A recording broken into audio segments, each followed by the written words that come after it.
Welcome, dear listener, and thank you for being here tonight. Before we begin, I want to take a moment to greet you wherever in the world you are right now. Whether you are tucked beneath a warm blanket in the dark, or sitting quietly with a cup of something warm, or lying somewhere between wakefulness and sleep, with the day slowly releasing its hold on you, I am so glad you chose to spend this time here. Leave a comment and tell me where in the world you are listening from, and what time of day it is for you right now. It is always such a wonderful thing to see how far this quiet community of history lovers stretches across the globe. And if this kind of slow, immersive storytelling brings you some peace at the end of a long day, please do consider subscribing so you never miss another journey into the past. But now, let us allow the present to soften. Let the sounds around you grow gentle. Let your breathing slow, and let your body settle into whatever surface is holding you. And let me take you somewhere that is at once strange and deeply, surprisingly human. Tonight we are going to talk about medicine.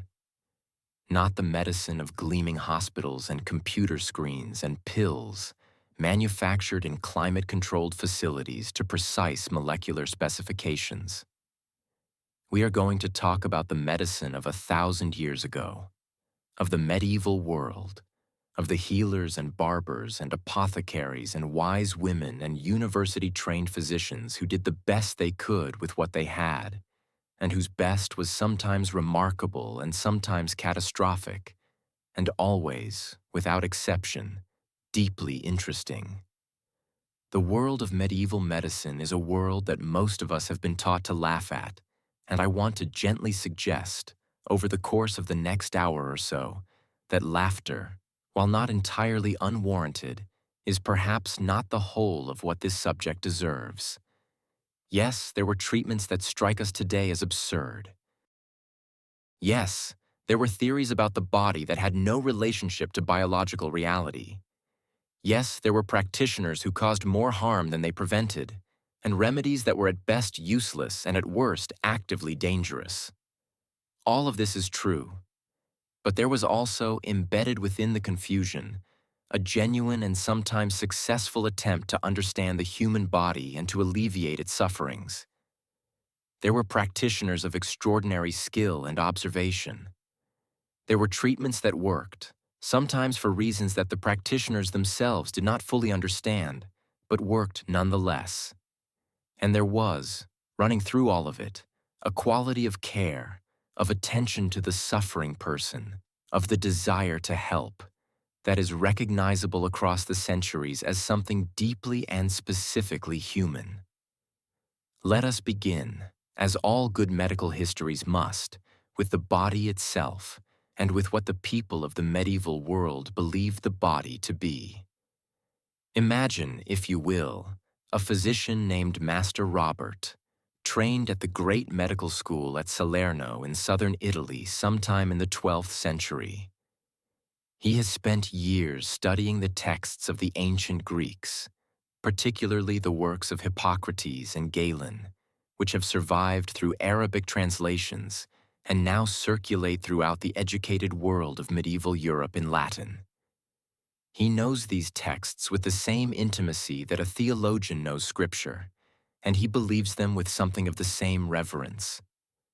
According to the framework Master Robert has learned, the human body is governed by 4 substances called humors: blood, which is warm and moist and associated with the element of air and the season of spring; phlegm, which is cold and moist and associated with water and winter; yellow bile, which is warm and dry and associated with fire and summer; and black bile, which is cold and dry and associated with earth and autumn. These 4 humors exist in the body in a delicate balance, and health is nothing more or less than that balance maintained. Illness is what happens when one humor becomes too dominant, or when the balance is disrupted by external forces. This theory, the humoral theory of medicine, was not invented by the medieval Europeans who practiced it. It came from ancient Greece, where it had been developed over centuries by some of the most brilliant minds of the ancient world.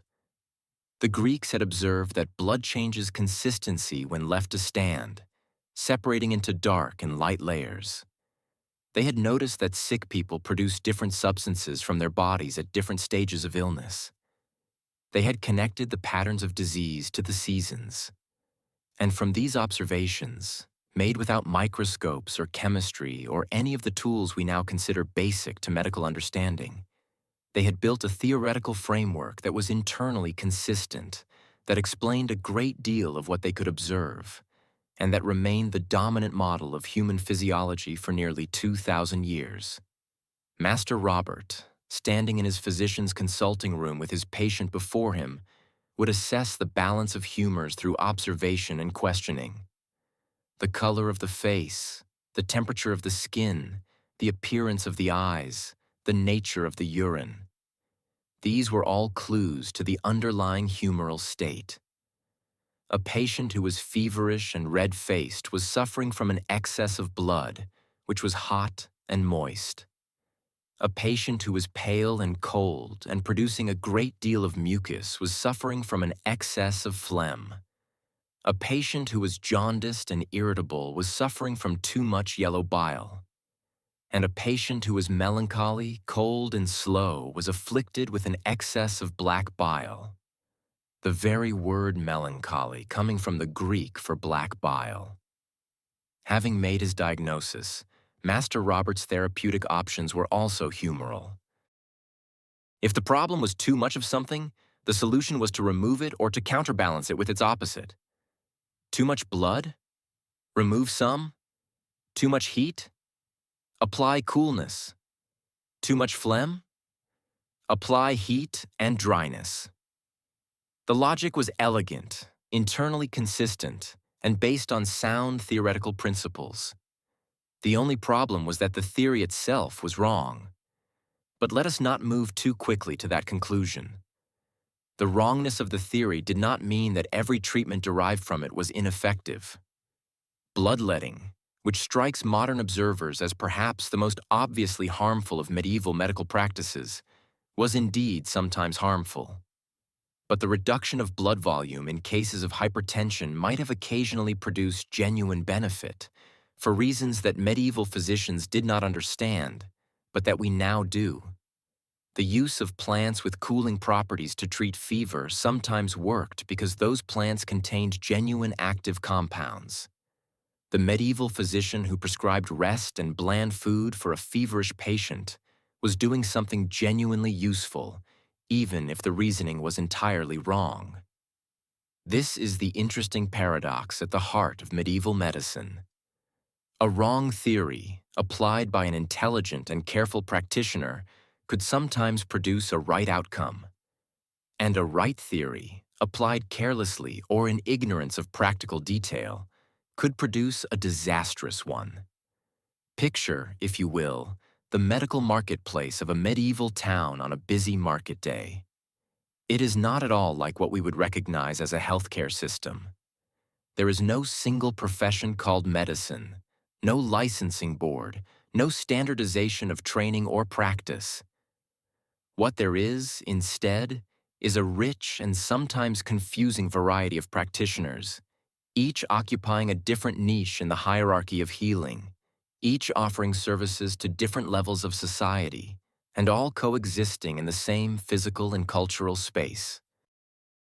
At the very top of this hierarchy sits the university-trained physician, the man with his degree from Salerno or Montpellier or Bologna or Paris, his Latin texts, his theoretical framework, his learned consultations and expensive fees. He is a rare and expensive commodity, available only to the wealthy.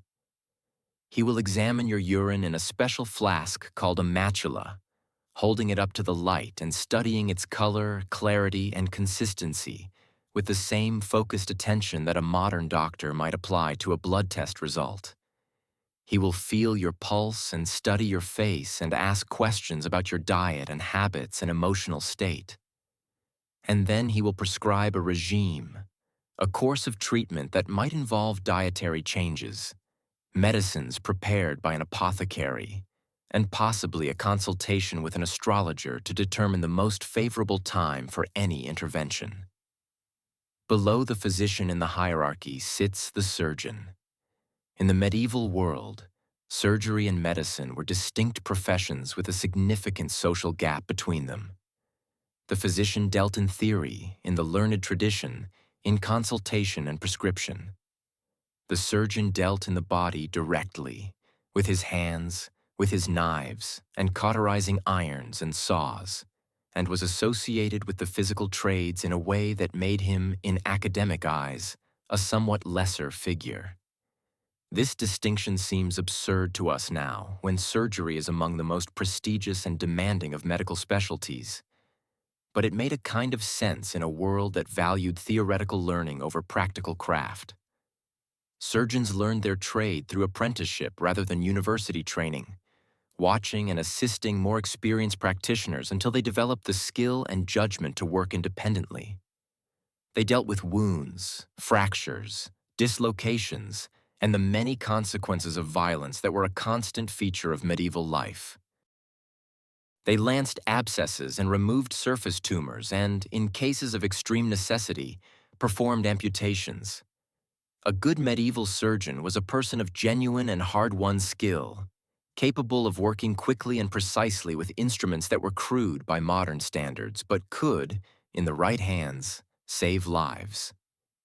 Then there was the barber-surgeon, a figure who combined the services of hairdresser, dentist, and minor surgeon in one person.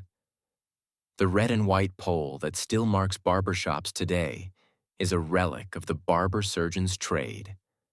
The red representing blood, the white representing the bandages used to stop it.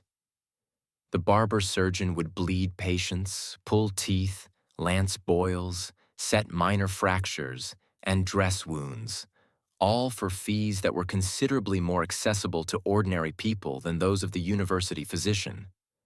For much of the medieval population, the barber-surgeon was the primary medical practitioner they would ever encounter. And then, occupying a space that was simultaneously more humble and more complex, there were the apothecaries, the herbalists, the cunning folk, and the wise women. The apothecaries were the dispensers of medicines, maintaining complex stocks of herbs, spices, animal products, and minerals from which they prepared the remedies prescribed by physicians or sold directly to customers who could not afford a physician's consultation. An apothecary's shop was an extraordinary place, filled with the dried and powdered and distilled substances of the natural world, arranged in labeled jars and boxes on dark wooden shelves, smelling of 100 different things simultaneously in a way that was simultaneously medicinal and aromatic and slightly uncanny.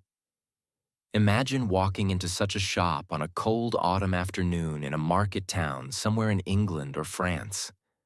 The door is heavy and the interior is dark, lit by a few tallow candles whose light catches the dust of dried herbs in the air.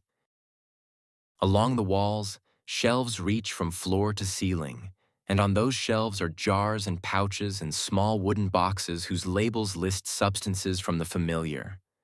Dried rosemary, thyme, feverfew, to the exotic and strange. Powdered unicorn horn, which was actually the horn of the narwhal, imported at enormous expense from the far north and valued as an antidote to poison. Bezoar stones, formed in the digestive systems of certain animals, also valued against poison and sold for significant sums. Mithridate, a complex preparation of dozens of ingredients based on an ancient recipe supposedly used by a king who had made himself immune to poison by taking small doses daily. Terra sigillata, stamped earth from specific locations in the Mediterranean, believed to have particular healing properties because of the minerals it contained.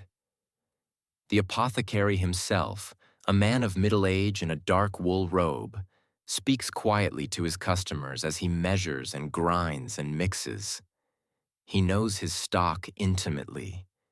He knows which herbs are warming and which are cooling, which are good for the chest and which for the stomach, which must be taken with wine and which with water, which are powerful enough to be dangerous in the wrong dose, and which are mild enough to be given freely.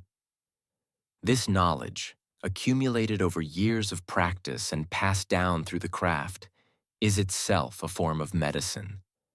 A practical pharmacology that worked not because of the humoral theory that was used to explain it, but because of the genuine chemical properties of the plants and substances involved.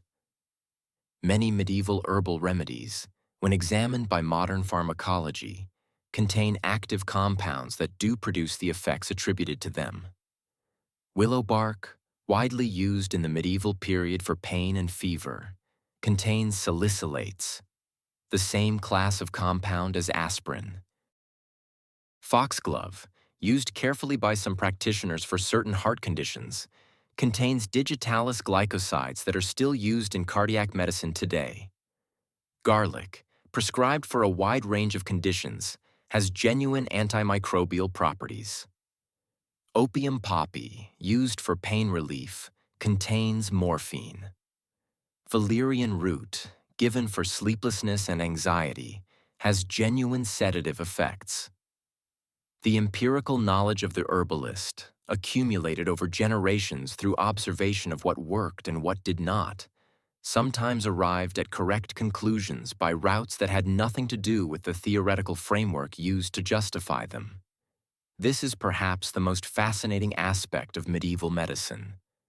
The coexistence, within the same tradition, of genuine empirical knowledge accumulated through centuries of careful observation, and elaborate theoretical frameworks that bore no relationship to biological reality. The herbalist who reached for willow bark to reduce a fever was doing something genuinely effective, and doing it for reasons that were completely wrong. The physician who explained the effectiveness of willow bark in terms of its cooling humoral properties was correct about the outcome and entirely incorrect about the mechanism. Both were, in their different ways, contributing to a tradition of practical knowledge that would eventually, centuries later, be refined into something that we would recognize as pharmacology. Now let us talk about the strange cures, because they are indeed strange, and they deserve careful attention rather than simple mockery. Imagine, if you will, a woman named Margaret who lives in a small town in the south of England sometime in the 13th century. She is perhaps 35 years old, which is middle-aged by the standards of her time, and she's been suffering for several weeks from a persistent headache that nothing seems to ease. She has tried lying in a dark room. She has tried pressing a cool cloth to her temples. She has tried the herbal preparations sold by the apothecary, which helped a little but not enough. And now, on the advice of a neighbor, she has gone to see the local cunning woman, an elderly widow who lives at the edge of town and who is known for her skill with both herbs and the less easily explained arts of healing. The cunning woman's remedies are different from the apothecaries. She does use herbs, certainly, but she also uses words, specific spoken formulas repeated at specific times and in specific ways that were believed to add to the power of the physical treatment. She might bind a specific herb to Margaret's head with a linen cloth while reciting a prayer or a charm. The combination of physical substance and spoken word, creating what she and her patients understood as a complete treatment. The words mattered. The intention mattered. The manner of preparation mattered. A remedy prepared carelessly and without proper attention was less effective than one prepared with the full focus of a trained and experienced practitioner. Modern observers tend to categorize this kind of medicine as superstition or folk magic, distinct from the more respectable herbal medicine. But this distinction would not have been fully recognized by the people practicing it. In a world where the boundary between the natural and the supernatural was not drawn where we draw it today, where God and angels and demons were understood to be actively present in everyday life, The idea that words and prayers and symbolic actions could have physical effects was not irrational. It was consistent with the overall framework of how the world worked. The cunning woman who bound herbs to Margaret's head and spoke a charm over her was working within the same broad framework of assumptions about causality and the nature of reality as the university physician who prescribed a humoral remedy. They differed in social status, in educational background, in the specific form of their knowledge, but not in their fundamental understanding of what the world was. Whether Margaret's headache improved under the cunning woman's treatment, we cannot know. Perhaps it did, because the herb applied had genuine properties that helped. Perhaps it did because the ritual of care and attention and the expectation of improvement created a genuine physiological response. Perhaps it simply resolved on its own, as most headaches do, and the treatment received credit that time alone deserved. All of these outcomes were possible, and all of them contributed to the reputation of the cunning woman and the continued use of her services. Across medieval Europe, the treatment of illness was shaped not only by practical knowledge and theoretical frameworks, but by religion in ways that are difficult for the modern mind to fully appreciate. Christianity, the dominant religion of medieval Europe, offered its own explanations for illness and its own therapeutic resources. Illness could be understood as punishment for sin, as a test of faith, as an invitation to spiritual growth, or as the result of demonic interference with the body. A person who fell ill might examine their conscience for recent transgressions.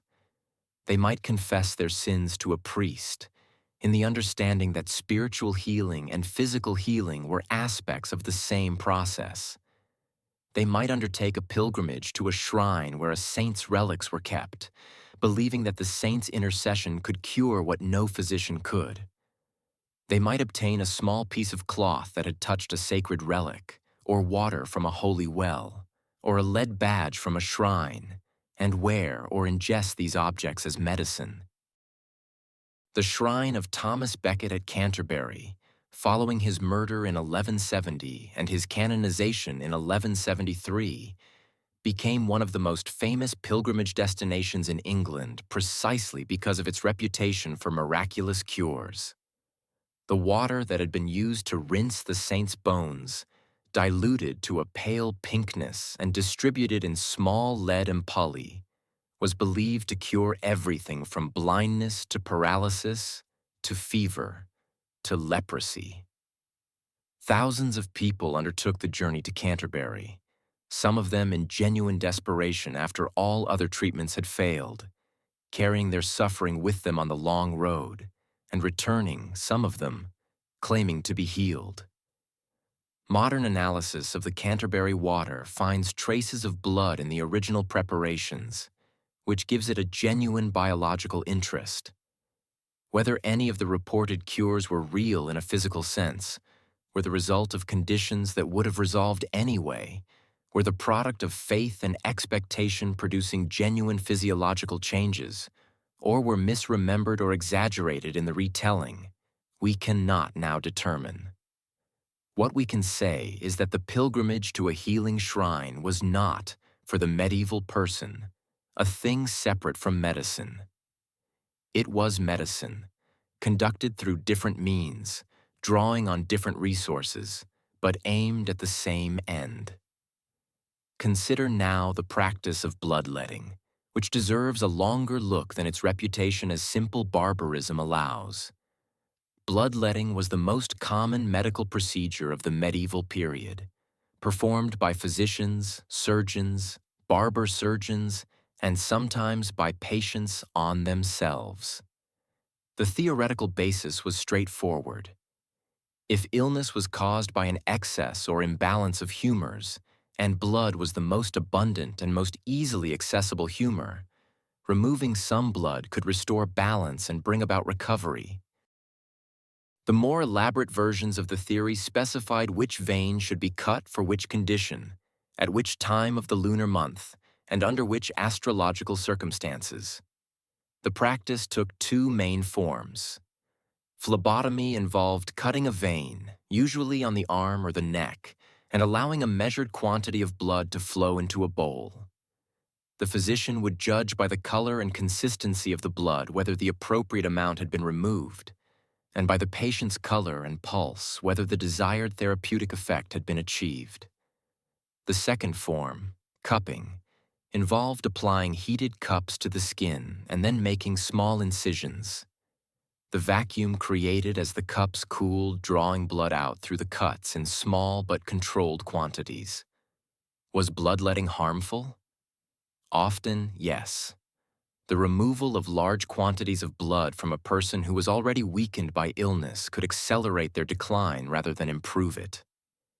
The famous case of George Washington, who died in 1799 after his physicians removed approximately 40% of his blood volume in an effort to treat what was probably bacterial epiglottitis, illustrates what excessive bloodletting could do. In the medieval period, too, patients undoubtedly died from bloodletting that was performed when they were too weak to tolerate it, or in quantities that were too large. But the picture is more complicated than simple harm. The concept of bloodletting as a preventive measure, a routine removal of small quantities of blood several times a year to maintain humoral balance before illness could develop, may have had some incidental benefits in a population that ate heavy diets with a great deal of red meat and was at risk from conditions related to iron overload. The blood removed was certainly not going to help the patient. But the rest that was prescribed following the procedure, the dietary modifications that accompanied it, and the general framework of attentive care that surrounded the practice may have contributed to recovery from conditions that would have resolved anyway. The medieval barber-surgeon who performed bloodletting was not a sadist or a fool. He was a skilled practitioner of a technique that he had been taught, that was theoretically justified by the best medical thinking of his time, and that he genuinely believed would help. The same is true of every medical practitioner who has ever given a patient a treatment that we now know to be ineffective or harmful. The history of medicine is, in large part, a history of well-intentioned people doing things that turned out to be wrong, and the medieval period is no more guilty of this than any other. Let us now consider some of the specific remedies that appear in the medical texts and herbals of the medieval period, because they are genuinely remarkable. The medical texts of the period are full of preparations whose ingredients would astonish a modern pharmacist. Consider the remedy for a failing memory recommended in one 12th century text, which involved boiling the brain of a fox in oil, straining it, adding various herbs, and applying the resulting preparation to the temples and the top of the head. The fox was associated in medieval natural philosophy with cunning and memory, and the doctrine of signatures, the idea that a substance's appearance or properties indicate its medical uses, suggested that the brain of a clever animal might have properties that would benefit a failing human brain. The reasoning was wrong, the treatment was almost certainly useless, but the underlying desire to help someone who was losing their memory is entirely recognizable. Consider the treatment for toothache recommended by a 13th century barber surgeon. Before dental extraction became the standard response to a badly infected tooth, various preparations were applied to try to relieve the pain and kill the worm.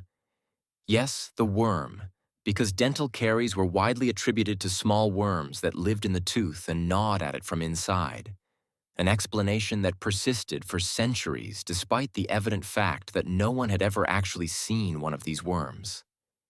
The anti-worm preparations included burning henbane seeds and directing the smoke into the affected tooth, a treatment that had some chance of providing temporary relief because henbane contains hyoscyamine and scopolamine, alkaloids with genuine analgesic properties. Whether the worm was killed or the alkaloids helped the patient, the direction of the treatment was occasionally correct even when the theory behind it was entirely wrong. Imagine, if you will, a young man named Edmund who has been suffering from a toothache for 3 days. He has tried pressing warm cloths against his jaw. He has tried the saltwater rinse that his mother recommends. He has tried sleeping on the other side.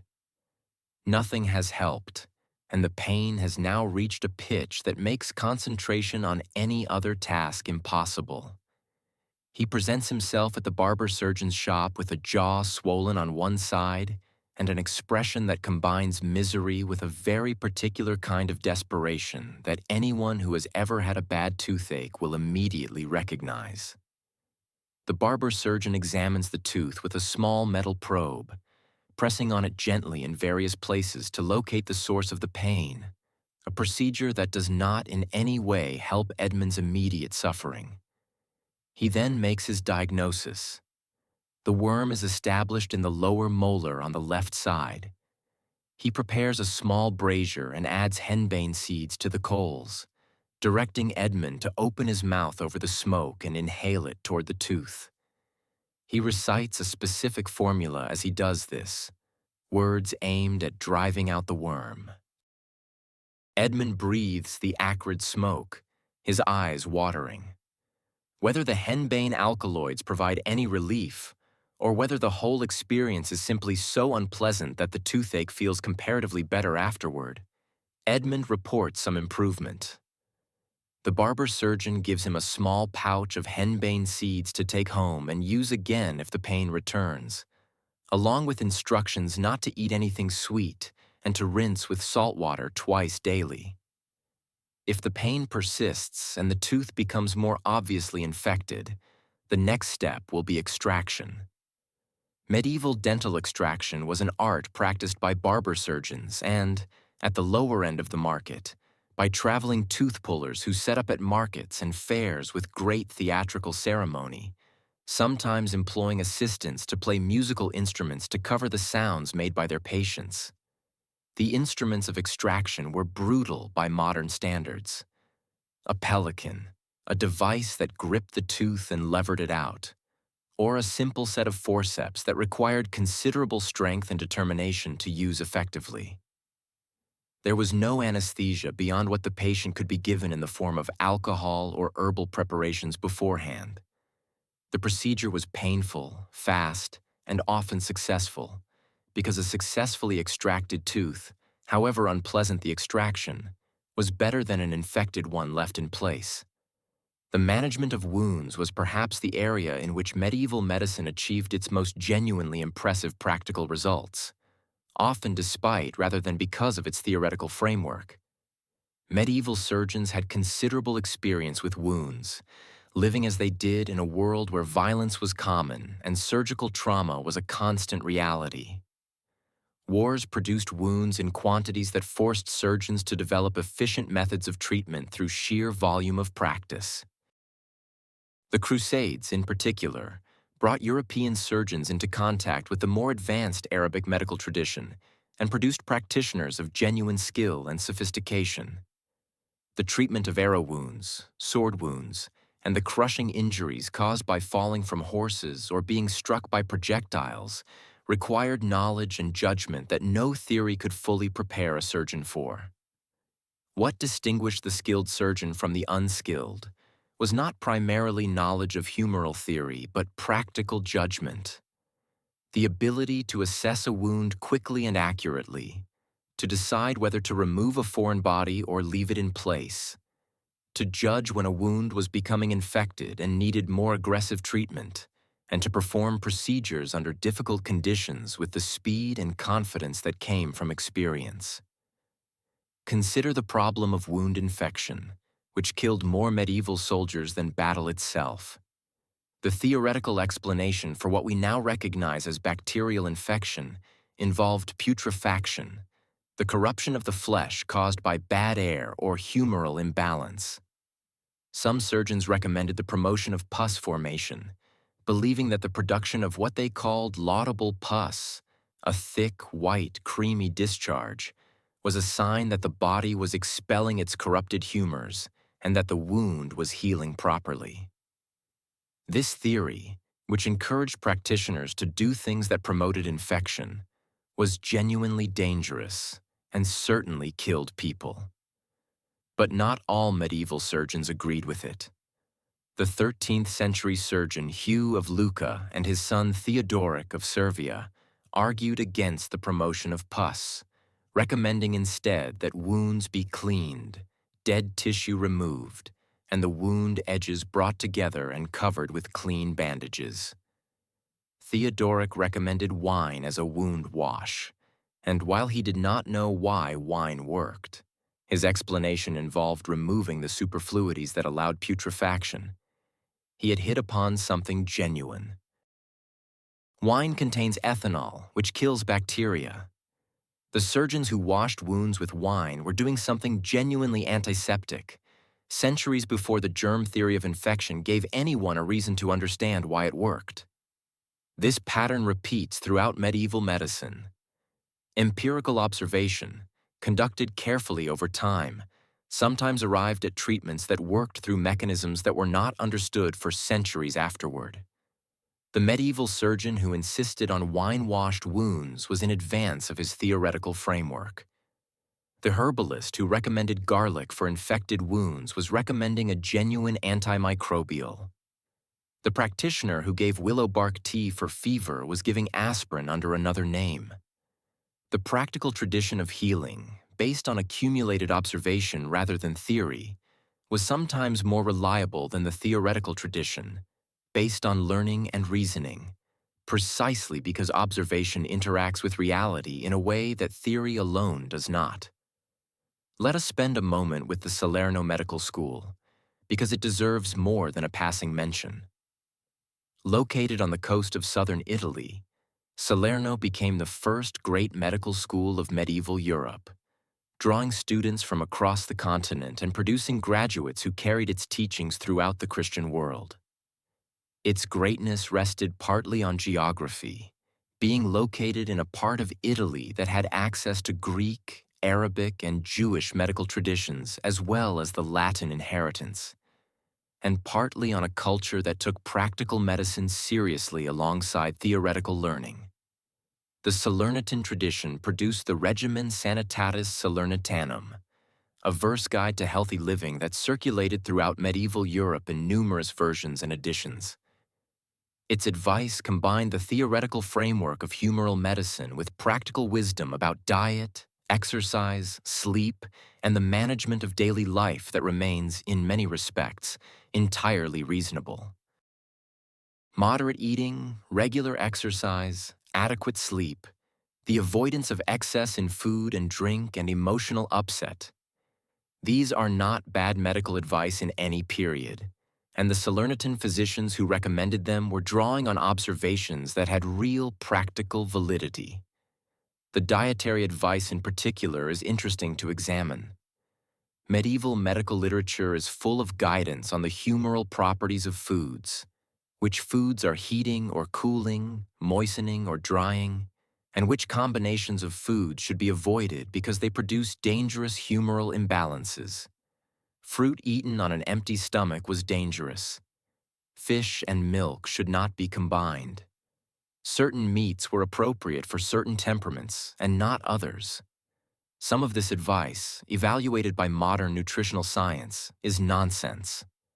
But some of it reflects genuine empirical observation about which foods caused gastrointestinal distress, in which populations, which combinations sat uneasily together, and which dietary patterns were associated with better or worse health outcomes. The medieval world had no germ theory, no understanding of vitamins and minerals, no knowledge of the role of macronutrients in human physiology. But it did have centuries of observation of what happened to people who ate certain things and avoided others. And this observation, encoded in the language of humoral theory, sometimes captured real relationships between diet and health. The person who was told to eat warming, easily digestible foods when recovering from illness was being given advice that, while framed in wrong theory, was practically reasonable. The person who was advised to avoid raw and cold foods in winter, when they were more vulnerable to certain diseases, was being given advice that, while justified by entirely incorrect reasoning about the relationship between cold weather and cold humors, was reflecting a genuine seasonal pattern of illness. Now let us turn to a figure who appears in almost every medieval town and village, and who occupied a unique position in the healing landscape of the time. The wise woman, or cunning woman, or however she was known in the local language and tradition, was a practitioner of medicine in the broadest sense, offering services that ranged from straightforward herbal remedies to midwifery, to the management of conditions that had a spiritual or psychological dimension, to the quiet support of grieving families, to the assistance of the dying. She was rarely wealthy, often elderly, almost always a woman who had accumulated knowledge over a long life through a combination of her own experience and the traditions passed down from earlier generations of similar women. Her relationship with the official learned tradition of medicine was complicated. University physicians, when they bothered to notice her at all, tended to regard her with a mixture of condescension and suspicion. Condescension because she had no formal training, no Latin, no theoretical framework, no respectable credentials. Suspicion because she worked with substances and practices that were difficult to categorize as clearly either medical or magical, and because the blurred boundary between medicine and magic in her practice made her potentially suspect in the eyes of both secular and ecclesiastical authority. Yet she was, for most ordinary people in most medieval communities, the primary available source of medical assistance. She was local, accessible, and affordable in a way that a university physician was not. She knew her patients and their families across generations, knew their habits and their histories, knew which members of which families had particular vulnerabilities and which had particular strengths. Her knowledge of local plants was intimate and practical, developed over decades of gathering and using the herbs that grew in the fields and hedgerows of her specific locality. And her willingness to assist with the full range of human suffering, including the difficult and the stigmatized, made her a figure of real importance in communities where formal medical care was essentially unavailable. Consider a woman named Agnes who lives in a village in the north of England in the 14th century. She's past 60, which makes her old by the standards of her time and place, and she's been practicing her craft since her mother taught her as a girl. She knows every plant that grows within a day's walk of the village. She has assisted at more births than she can count. She has laid out more bodies for burial than she wishes to remember. She has treated everything from the coughs of children to the deep melancholy of bereaved parents, to the infected wounds of men who came home from labor in the fields with cuts that had gone bad. Agnes does not think of herself as practicing two different kinds of medicine, the respectable herbal kind and the suspect magical kind. For her, the herb and the word and the intention are all aspects of the same thing, aspects of the same effort to restore order and health to a body or a mind that has fallen out of its proper state. When she binds a poultice of plantain leaves to an infected wound, she does so while speaking specific words that she learned from her mother, who learned them from hers. Words whose meaning she understands in a general sense as calling on divine or spiritual assistance, but whose precise logic she does not attempt to analyze. The words are part of the treatment. Leaving them out would be like leaving out the plantain. The plantain, for what it is worth, has genuine wound-healing properties. Its leaves contain aucupin and other compounds that have anti-inflammatory and antimicrobial effects. When Agnes applies it to an infected wound, she is doing something genuinely helpful in ways she cannot explain in modern terms, but in ways that can be demonstrated by modern chemistry. Whether the words she speaks add anything to the plantain's biochemical effects is a question that modern medicine would answer with a firm no. But that is perhaps less certain than it sounds. The relationship between psychological state, expectation, and physiological response is more complex than simple materialism allows. And the role of the healer's attention and the patient's confidence in the healing process is not zero. The herbal tradition that Agnes represents was not static. It accumulated and evolved over centuries, incorporating new plants and new preparations as they became available, adapting to the specific conditions of specific places, and developing a sophisticated practical knowledge of dose, timing, and preparation that represented genuine expertise even if its theoretical justification was wrong. The herbalists of medieval Europe had discovered the importance of dose. They knew that the same plant could be healing in small quantities and harmful in larger ones. They knew that the time of gathering affected the potency of the herb, that leaves gathered in morning contained more of whatever made them effective than leaves gathered in afternoon, a difference that we can now partly explain in terms of how diurnal cycles affect the production of secondary metabolites in plants. They knew that preparation method mattered, that some properties were better extracted in water, others in wine or oil or vinegar, and that heating affected some preparations and not others. This was not guesswork. It was a body of practical knowledge, developed over generations through observation and refinement, and it was genuinely impressive even by modern standards when evaluated on its own terms.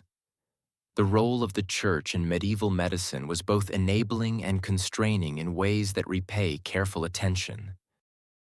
On the enabling side, monasteries played a crucial role in the preservation and transmission of medical knowledge during the early medieval period, when much of the infrastructure of classical civilization had collapsed in Western Europe. Monastic scriptoria preserved the texts of ancient medicine through careful copying. Monastic gardens grew the medicinal herbs described in those texts, both as a practical resource for treating the sick who came to the monastery for care and as a living encyclopedia of the medical tradition.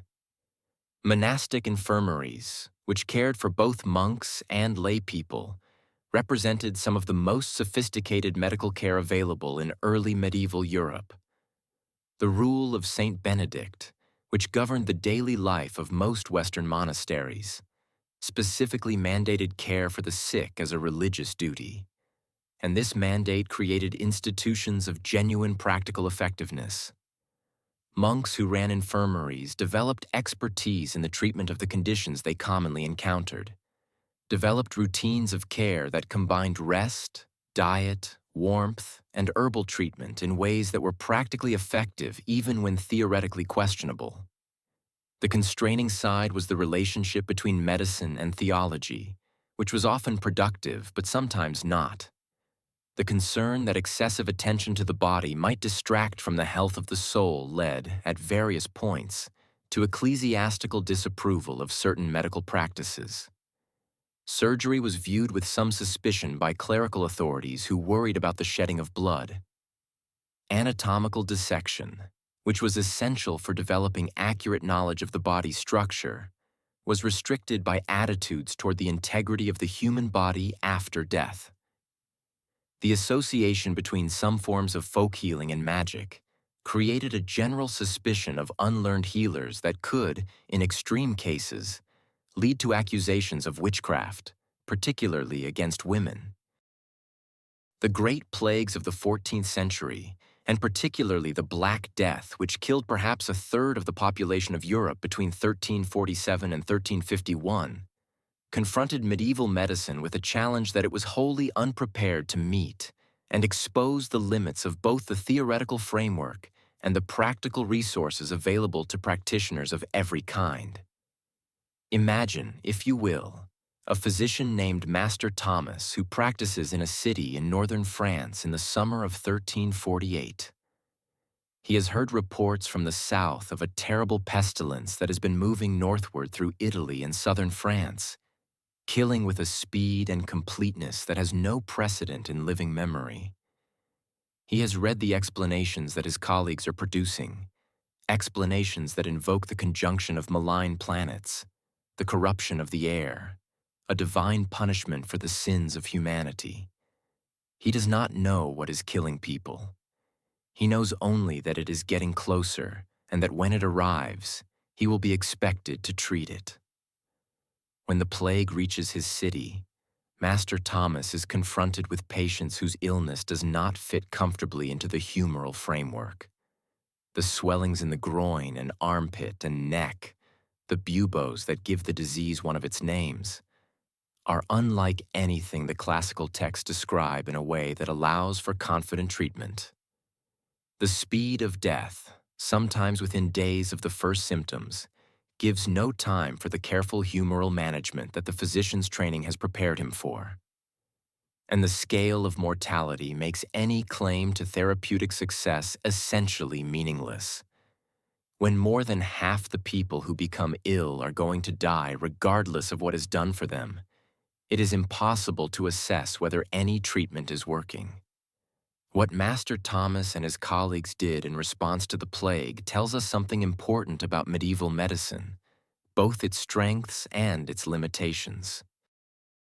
They recommended flight from infected areas, which was effectively the only intervention that actually reduced mortality, because it reduced exposure to the flea-borne bacterium that caused the disease.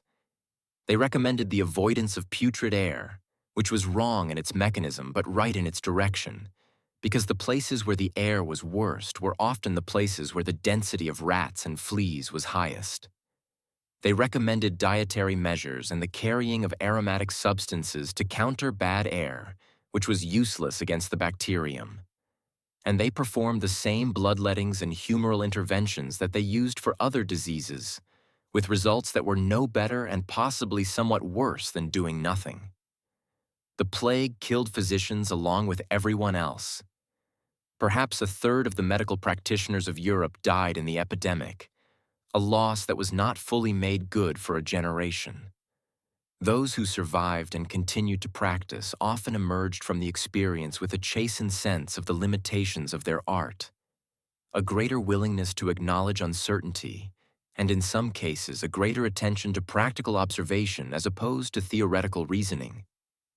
The Black Death did not create the Renaissance, but it contributed to a cultural and intellectual disruption that made the European world of 1400 meaningfully different from the world of 1300, and medicine participated in that change. Let us spend some time now with the Arabic medical tradition, because its influence on medieval European medicine was enormous and deserves acknowledgement that it does not always receive.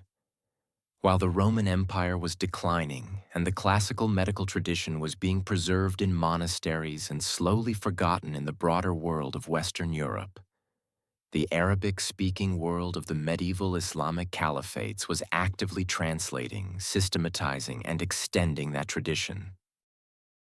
The great physician Ibn Sina, known in the Latin West as Avicenna, wrote a comprehensive medical encyclopedia in the early 11th century that organized the whole of medical knowledge as he understood it into a systematic framework. This work, translated into Latin as the Canon of Medicine, became one of the fundamental texts of European medical education for centuries, taught alongside the works of Hippocrates and Galen at every major medical school. Ibn Sina was not simply a transmitter of classical knowledge. He was a genuine innovator who made original contributions to understanding the spread of disease, the role of environment in health, and the practice of clinical diagnosis.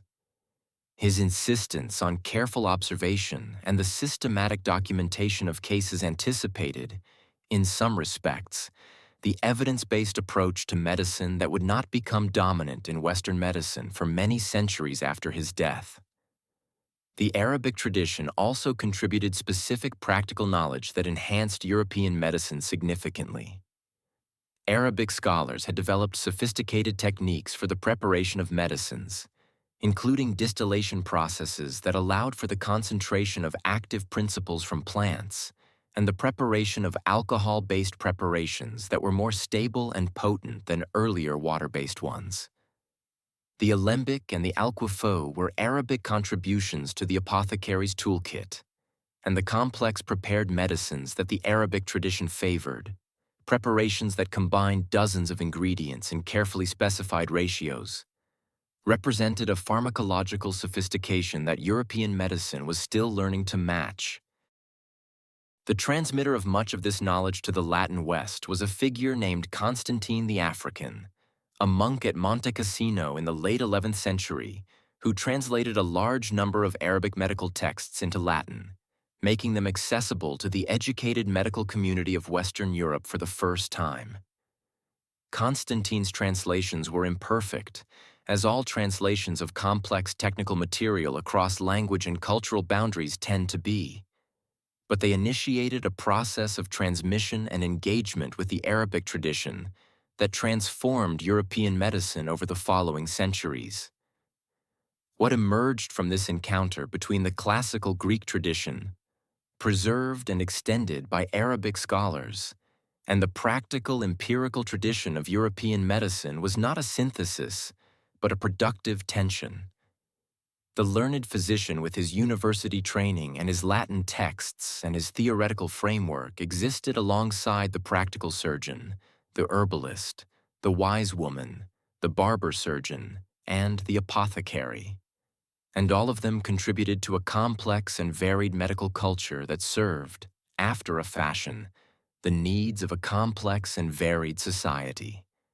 Consider for a moment the specific challenges that medieval medicine faced in treating the most common diseases of the period. Infectious disease was the great killer, far surpassing violence or accident in the toll it took on medieval populations.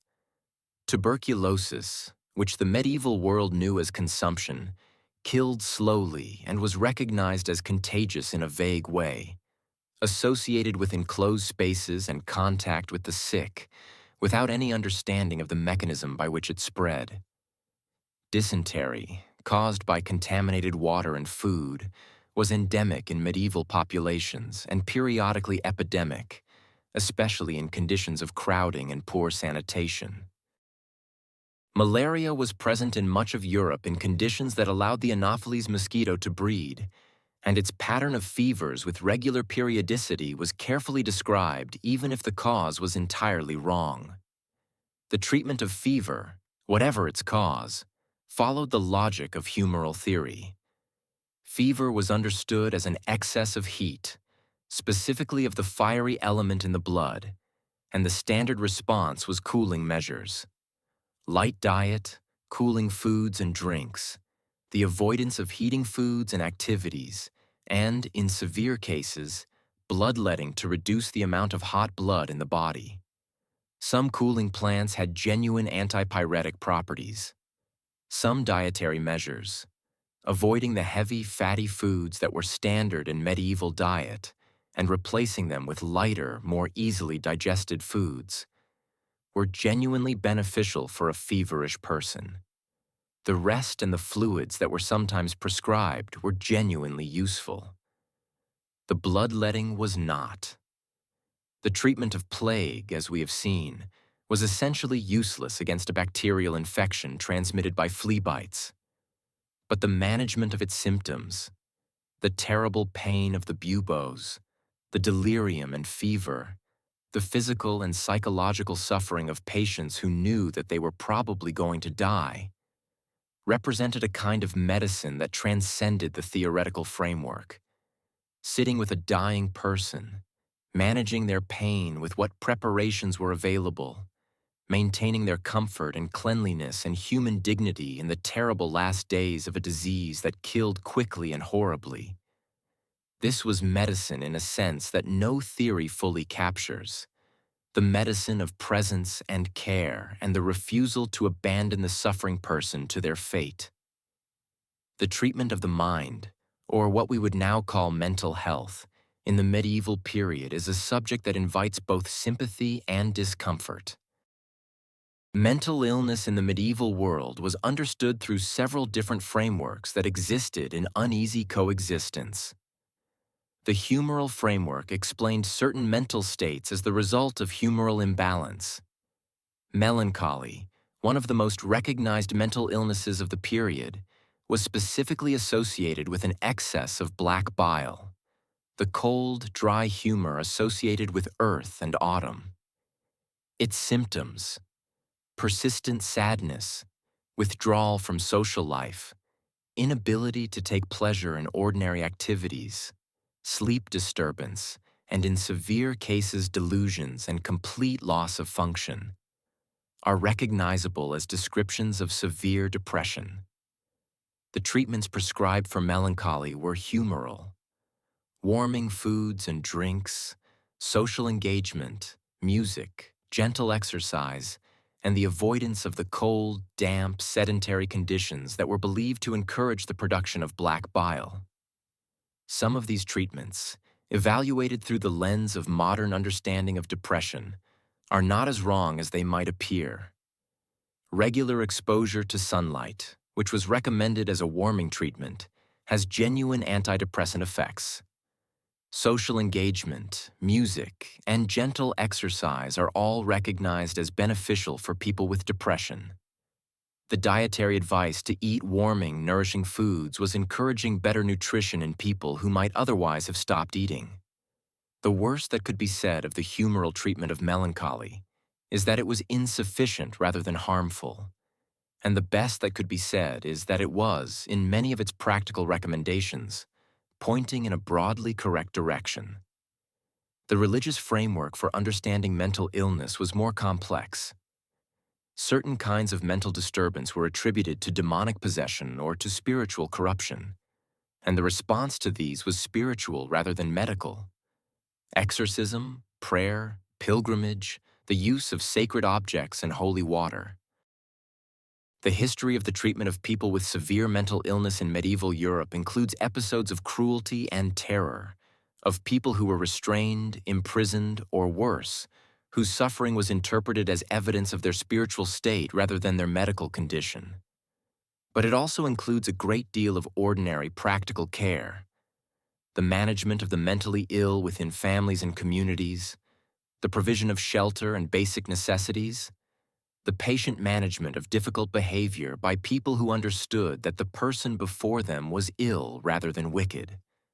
The hospitals that began to appear in medieval European cities from the 12th century onward were, by modern standards, rudimentary. They did not offer what we would recognize as medical treatment in most cases. They offered shelter, food, warmth, and basic nursing care to the sick poor who had nowhere else to go. The primary function of many of them was less the treatment of illness than the management of the dying, providing a place where people could die in some degree of comfort and with spiritual preparation. But within this limited framework, something genuinely important was happening. The hospital represented the institutionalization of the idea that society had an obligation to care for its sick members, that illness was not simply a private misfortune to be managed within the family or ignored, but a social reality that demanded a communal response. This idea, embedded in Christian theology but given practical form in the hospital, was one of the most significant contributions of the medieval period to the development of modern healthcare. Imagine, if you will, the Hospital of Santa Maria Nuova in Florence, founded in 1288, which by the 15th century had become one of the most sophisticated medical institutions in Europe. It had separate wards for men and women.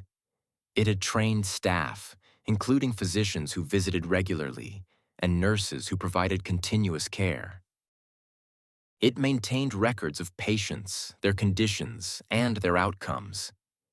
It conducted, tentatively and within a theoretical framework that we now know was wrong, something resembling clinical observation, the systematic watching of sick people over time and the recording of what happened to them under different conditions.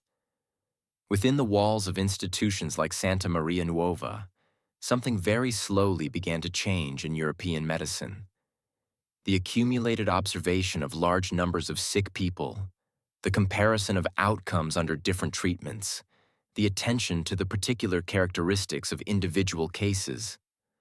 All of this began very slowly to generate a body of empirical knowledge that sometimes sat uneasily with the theoretical framework it was supposed to confirm. Physicians who expected bloodletting to help a certain condition sometimes noticed, over many cases, that it did not. Surgeons who were taught that a certain wound treatment was correct sometimes noticed, in practice, that a different approach worked better. The tension between theory and observation, never fully resolved in the medieval period, would eventually, over several centuries and through a complex cultural and intellectual revolution, produce what we now call modern medicine. But that is a story for another time.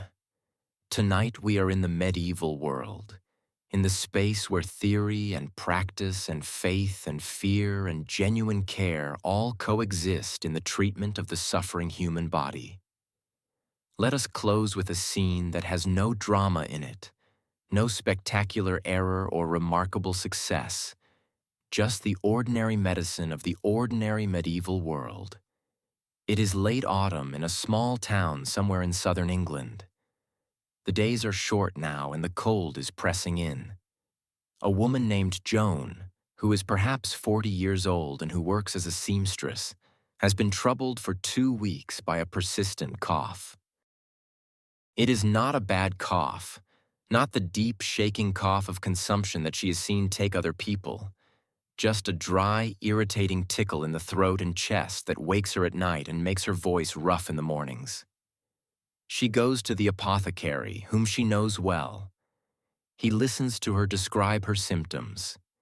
He looks at her eyes and her skin. He asks her about her diet and her sleep and whether she has been cold. He decides that her cough has a hot, dry quality, driven by a slight excess of yellow bile, perhaps aggravated by the dry air of her workroom where she sits close to the fire all day. He prepares for her a syrup of horehound and honey, with a little licorice and some dried violet flowers, in a base of warm water. He gives her instructions to take it 3 times a day, to eat warm, moist foods, to drink warm water with honey rather than cold water, and to sleep with a piece of linen tied around her throat to keep the cold air from reaching her chest. Joan thanks him and pays him what she can, and takes the syrup home. Does it work? The horehound contains marobean, a compound that has genuine expectorant properties and was used in cough medicines well into the 20th century. The honey is soothing and mildly antimicrobial. The licorice has anti-inflammatory properties that may reduce throat irritation. The warm fluids and warm food and the extra warmth around the throat are all reasonable measures for a viral upper respiratory infection that will, in all probability, resolve on its own in another week or 2. The yellow bile theory is wrong. The humoral diagnosis is wrong. The explanation for why the treatment works is wrong. But Joan's cough gets better, as most coughs do, and the preparations she was given likely made her more comfortable while it did. And the apothecary who mixed them for her was doing what he had been trained to do, what he believed was right, what his knowledge and experience and genuine desire to help directed him toward. He was not so different in his essentials from a modern pharmacist discussing over-the-counter cough medications with a patient who has a viral respiratory infection. The treatments are different. The theory is different. The effectiveness is, in this particular case, probably not so very far apart. This is what I want you to carry with you into sleep tonight, if you carry anything. Not the strangeness of medieval medicine, though it is certainly strange. Not its failures, though they were real and sometimes fatal. But the continuity of it, the thread that runs from Agnes binding plantain leaves to a wound in a medieval village, to a modern nurse applying an antiseptic dressing, from Master Robert holding up his glass of urine to the light, to a modern physician reviewing a complete blood count on a screen, from the cunning woman sitting with a dying person through the night, to a modern palliative care nurse doing the same. The forms change. The understanding changes. The tools change enormously. But the intent, the reaching toward the suffering person with whatever is at hand, the desire to alleviate pain and restore wholeness, the refusal to abandon the ill to their fate, that has not changed at all. It runs through all of human history, this impulse. In every culture, in every period, in conditions of the greatest ignorance and the greatest knowledge, human beings have tried to heal each other. They have been wrong in their explanations, and sometimes harmful in their treatments, and persistently, admirably, essentially right in their basic conviction that suffering calls for a response, that the sick deserve care, that the work of healing is worth doing even when it is imperfectly done. And now, dear listener, the medieval apothecary is putting away his jars. The barber-surgeon is cleaning his instruments. Master Robert is closing his Latin texts for the night. Agnes is banking her fire and settling her old bones onto her pallet. The town is growing quiet, and the cold is pressing in outside the shuttered windows. And somewhere in the darkness, a person who has been coughing all week is finally, under the combined influence of the horehound syrup and the honey and the warmth and the simple comfort of being attended to, sleeping soundly. Sleep well, dear listener. I hope this quiet journey through the medicine of a distant world has given you something to carry with you into the dark. A sense, perhaps, of the long history of human care. The deep and ancient impulse toward healing that runs through all of us and all of our kind. If you have enjoyed this journey, I would love it if you would subscribe and share these stories with someone who might find comfort in them. There are always more quiet corners of history to explore. Good night. Sweet dreams.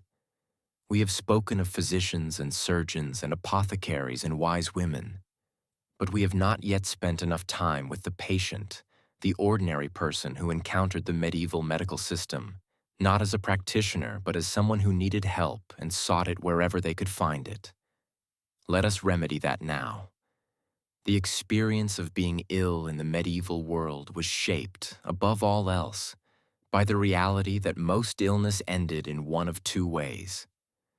Either it resolved on its own, as most human illness does when the body is given time and rest and food and warmth, or it killed you.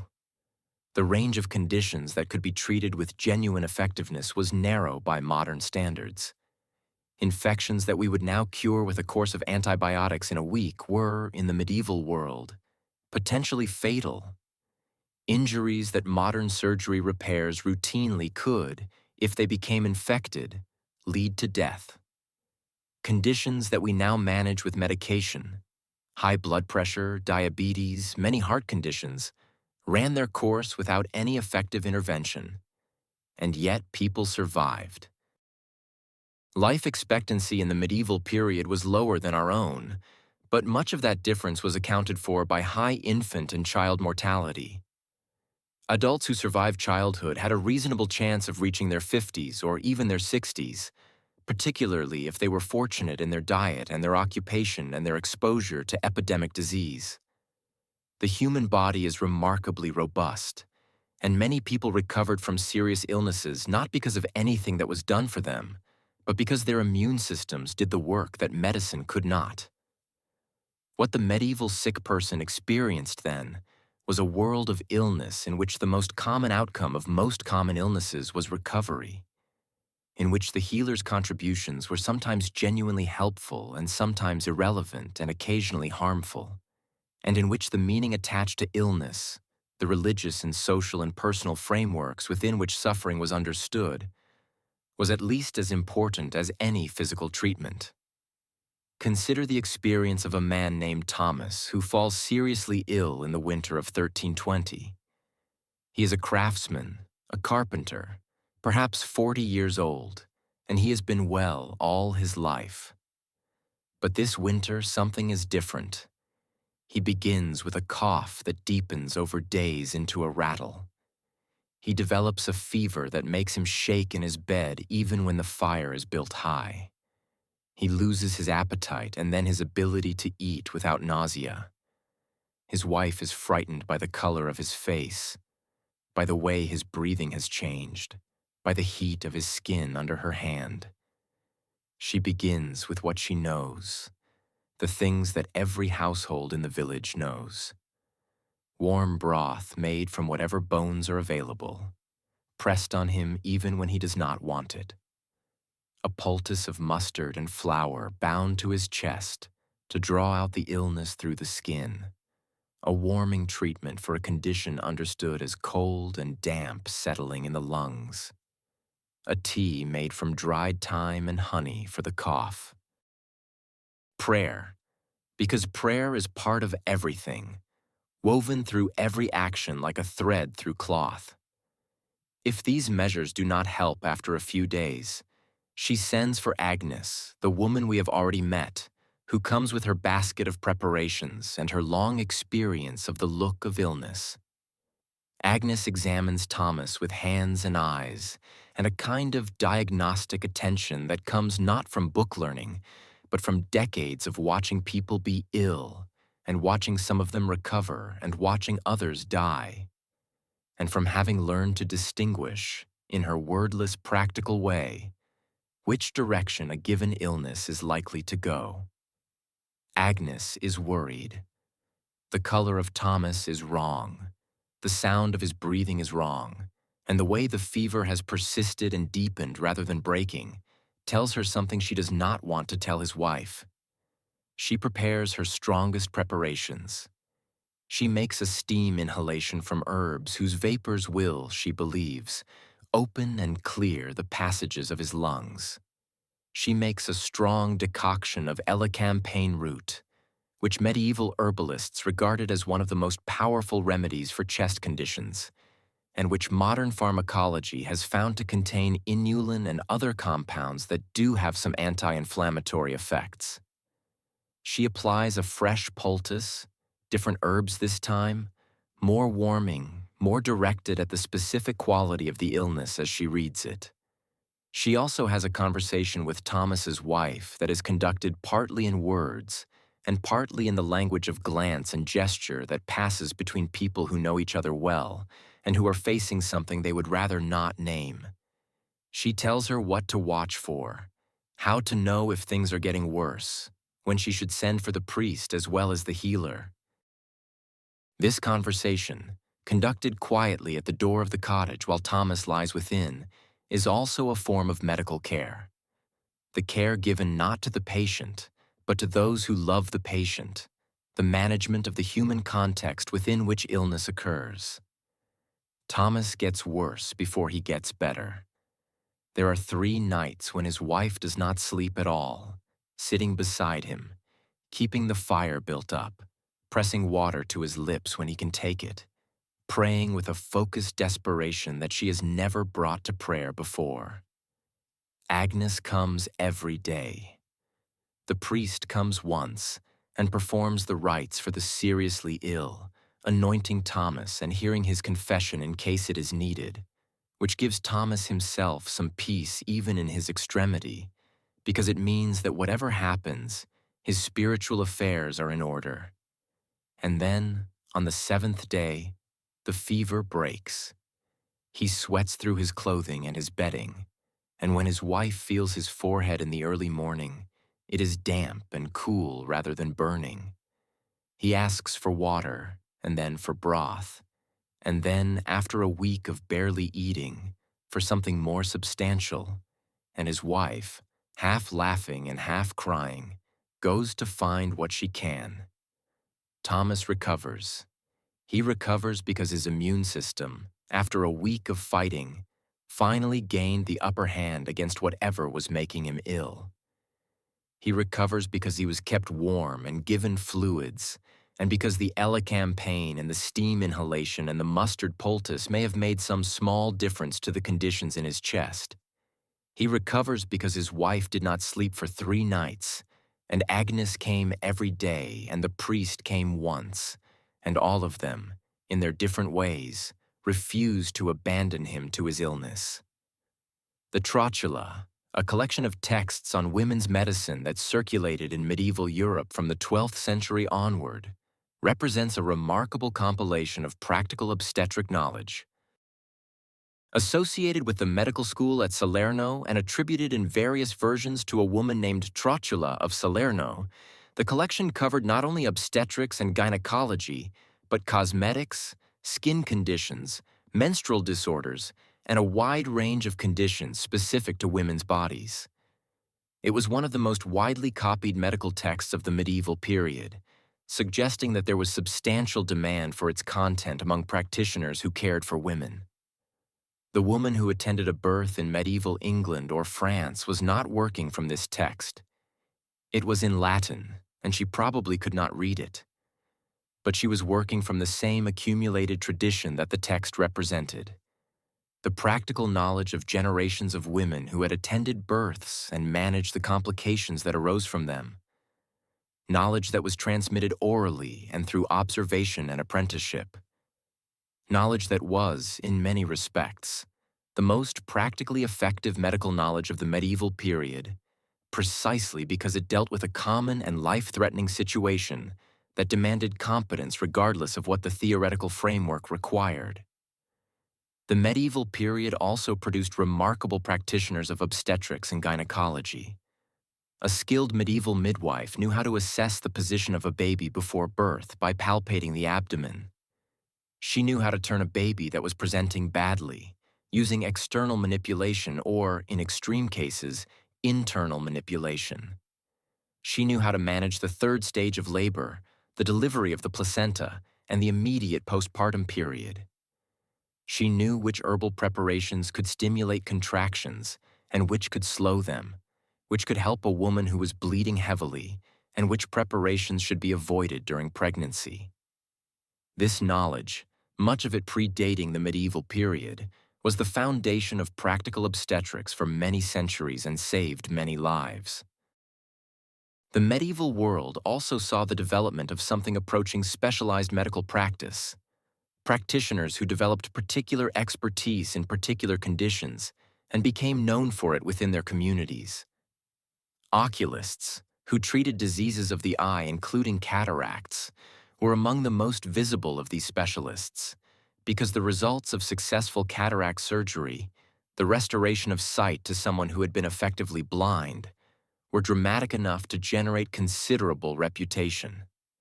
Medieval cataract surgery involved a procedure called couching, in which the clouded lens was displaced from the visual axis by pressing on it with a sharp instrument, allowing light to reach the retina again. This procedure was performed by skilled specialists who traveled from town to town offering their services, and when it worked spectacularly. When it did not work, the patient was left worse off than before. The success rate of couching in modern estimates is thought to have been somewhere between 1 in 3 and 1 in 2 for the best practitioners, which means that it was genuinely useful while also being genuinely risky. The medieval understanding of the brain and the mind reveals something important about the aspirations and limits of medieval medical thinking. The medieval world did not draw the same sharp distinction between physical and mental illness that became standard in later periods. The brain was understood as a physical organ, subject to humoral influence like any other organ of the body. Conditions that we would now call psychiatric were understood as the results of physical processes, of humoral imbalances that affected the function of the brain, or of external spiritual influences, or both. The treatments recommended for mental conditions in medieval medical literature include many that would now be regarded as psychotherapeutic rather than medical in the narrow physical sense. Music was a recognized treatment for melancholy, recommended in medical texts and widely practiced. Social engagement, pleasant company, interesting conversation, travel to new places, exposure to things of beauty. All of these were recommended for the melancholic as well as for people suffering from other mental conditions. And all of them are recognizable to modern thinking as things that can genuinely help people who are struggling psychologically.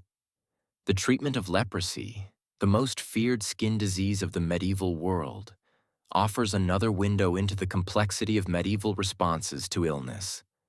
The medieval diagnosis of leprosy was applied to a range of conditions that produced disfiguring skin changes, including what we would now call psoriasis, eczema, and various fungal infections as well as true leprosy. The social response to a diagnosis of leprosy: removal from the community, residence in a leprosarium, the ringing of a bell to warn others, was devastating for those who received it, many of whom did not have the disease in the modern sense. Imagine a man named William, a skilled weaver perhaps 30 years old, who has developed a persistent rash on his arms and face. He is summoned before a panel that includes the local priest, a physician, and several respectable townspeople to be examined and have his condition assessed. The examination is thorough, following procedures described in medical texts. The appearance of the skin, the insensitivity to pinpricks in affected areas, the appearance of the eyes. The panel deliberates. If they decide that William has leprosy, his life as he has known it is over. He will be declared civilly dead, stripped of his property rights, required to leave his home and his family and take up residence in the leprosarium outside the town walls. The ceremony of separation is conducted like a funeral, with all the weight of religious ritual, because the medieval understanding of leprosy was as much spiritual as physical.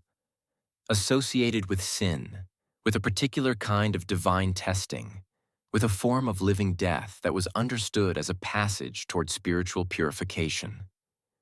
The human cost of the medieval response to leprosy, in terms of the suffering inflicted on people who were wrongly diagnosed, was enormous.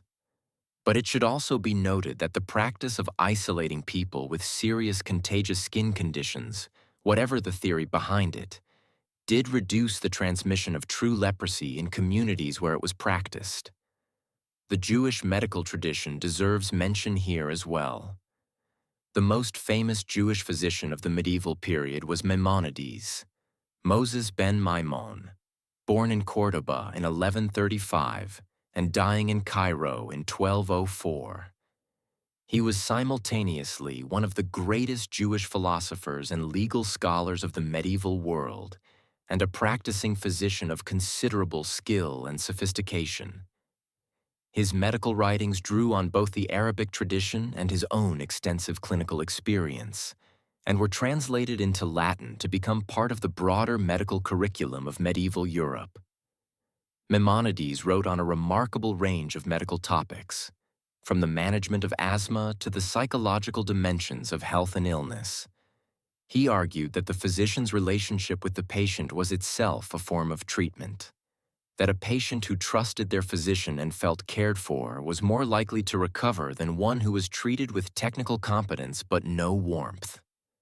This insight, which has substantial evidence behind it in modern medical research, was articulated with unusual clarity by Maimonides 800 years ago. The great plagues of the 14th century, and particularly the Black Death, which killed perhaps a third of the population of Europe between 1347 and 1351, confronted medieval medicine with a challenge that it was wholly unprepared to meet. Imagine a physician named Master Thomas who practices in a city in northern France in the summer of 1348. He has heard reports from the south of a terrible pestilence that has been moving northward through Italy and southern France, killing with a speed and completeness that has no precedent in living memory. When the plague reaches his city, Master Thomas is confronted with patients whose illness does not fit comfortably into the humoral framework. The swellings in the groin and armpit and neck, the buboes that give the disease one of its names, are unlike anything the classical texts describe in a way that allows for confident treatment. The speed of death, sometimes within days of the first symptoms, gives no time for the careful humoral management that the physician's training has prepared him for. What Master Thomas and his colleagues did in response to the plague tells us something important about medieval medicine.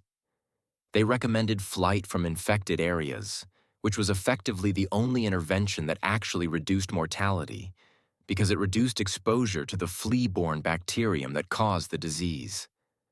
They recommended the avoidance of putrid air, which was wrong in its mechanism but right in its direction, because the places where the air was worst were often the places where the density of rats and fleas was highest.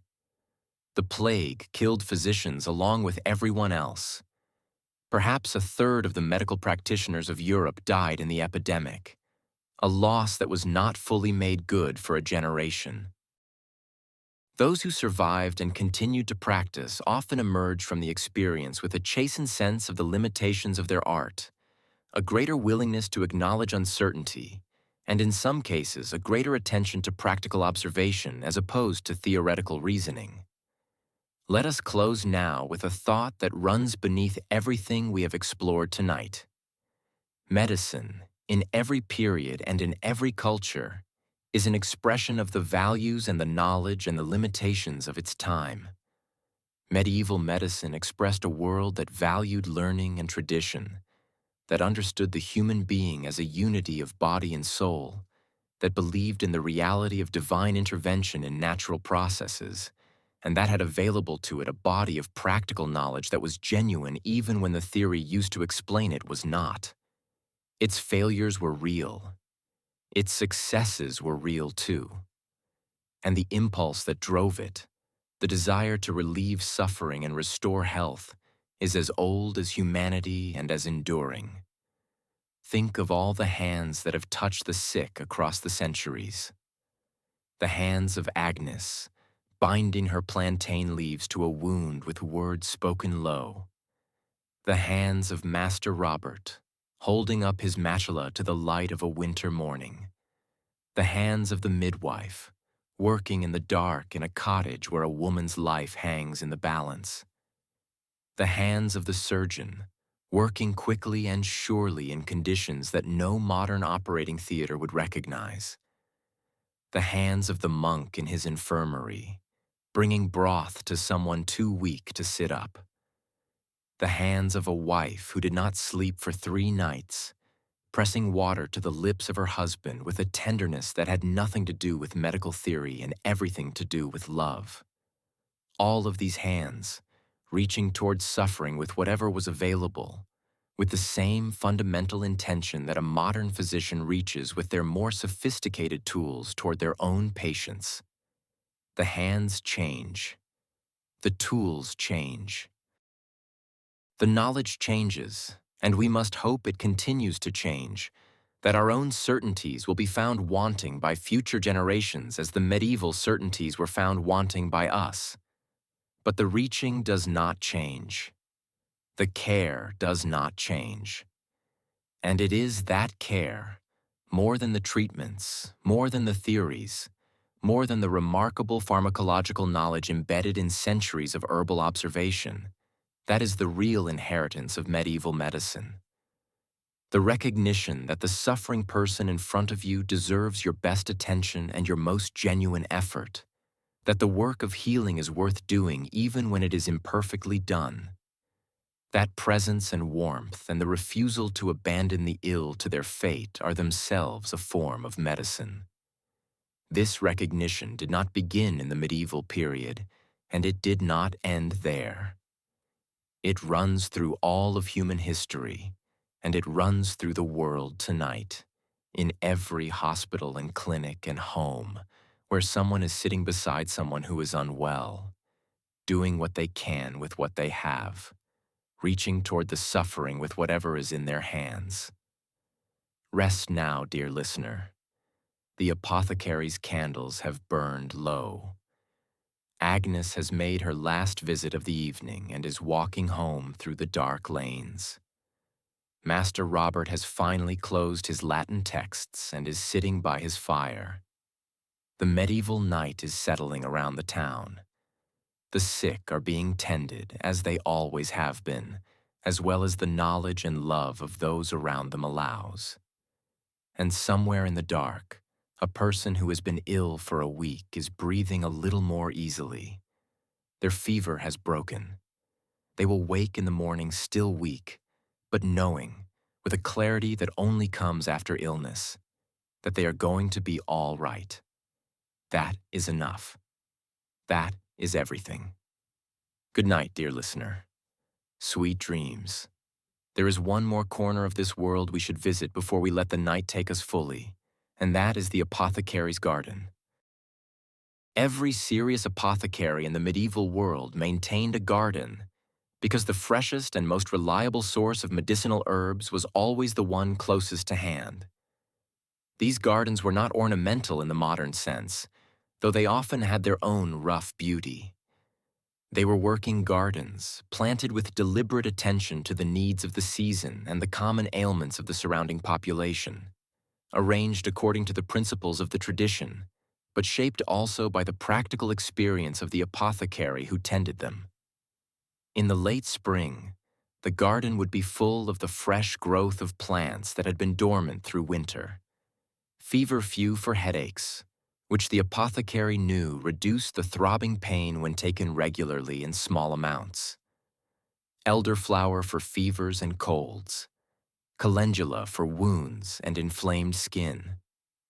In summer came the peak of the flowering season, when most herbs were gathered, because the wisdom of the tradition held that herbs gathered when in bloom were at their most potent, a belief that is partially supported by modern phytochemistry, which confirms that secondary metabolite production does peak in many plants around the time of flowering.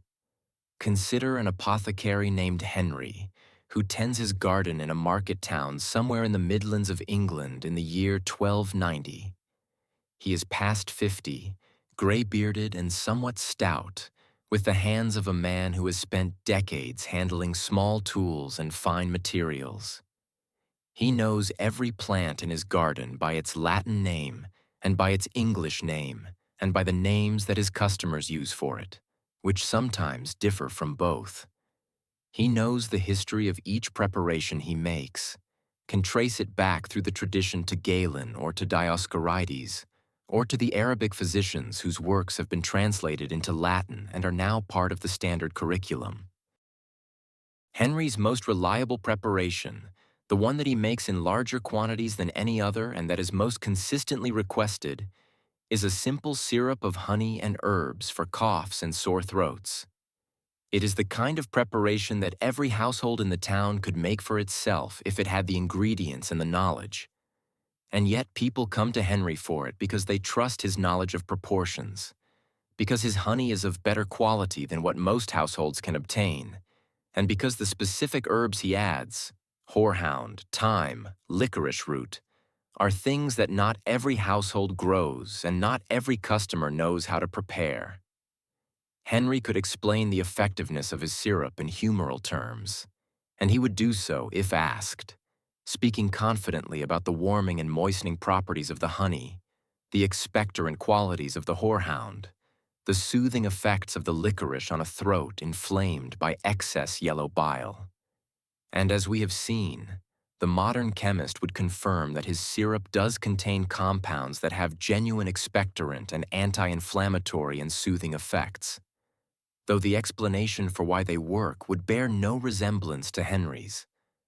What strikes the modern observer most forcefully, standing in Henry's garden in the bright June sunlight, is how much genuine knowledge is represented in what seems, from a distance, like mere superstition and error. The shapes of the plants, the timing of their harvest, the methods of their preparation, the combinations in which they are most effective, the doses at which they help and the doses at which they harm. All of this has been worked out over generations of careful practical observation, and it represents a real and substantial achievement of human intelligence applied to the problem of illness and healing. It is not scientific in the modern sense. It does not use controlled trials or statistical analysis or the systematic elimination of confounding variables.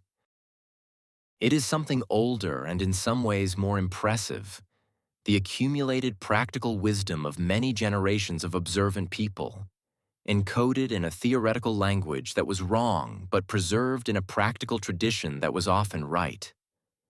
The stars are out now over Henry's garden, and the last of the summer light has faded from the western sky, and the herbs stand still and dark in the warm evening air, holding their properties within them in ways that no one in this century fully understands or will understand for many centuries to come.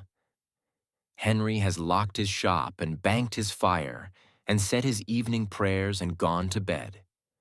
Tomorrow he will rise early and check the garden and prepare the preparations that his customers have requested and attend to the ordinary business of healing in an imperfect world. He does not know that centuries from now, people will study his tradition and find within it both error and genuine achievement, both the limitations of a world that did not yet have the tools to understand what it was doing, and the accomplishment of a world that nonetheless managed, through care and attention and the long, slow accumulation of observation, to do genuinely useful things.